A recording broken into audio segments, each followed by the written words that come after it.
Jalan Trans Sulawesi yang menghubungkan Kabupaten Tanah Toraja dengan Kabupaten Mamasa, Sulawesi Barat tertutup material. Akibatnya 2 kecamatan di wilayah itu terisolir. Longsor di Poros Simbuang Mapak dalam sepekan terakhir makin parah setelah diguyur hujan deras.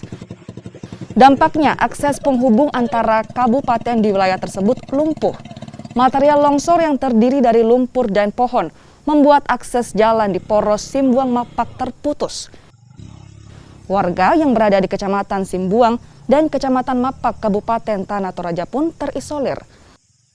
Pengendara roda 2 yang nekat menerobos longsor terjebak di medan berlumpur, sehingga terpaksa diangkat warga sekitar agar bisa melintas. Sementara kendaraan roda 4 hingga saat ini belum bisa melintas.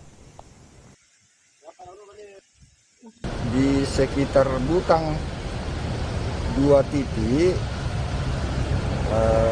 ditambah dengan di Tanete 1 titik. Terus arah ke Simbuang dibuangin sebagian dari jalanan ke sana itu sudah tidak layak untuk dilewati, ditambah longsor yang besar ada 2 titik. Saya kira itu. Ya. Bagaimana dengan kondisi warga di sana, Pak? Kondisi warga sangat kesulitan untuk mendapatkan bahan pokok sembakonya. Jadi sekiranya itu dalam waktu yang tidak lama harus ditangani.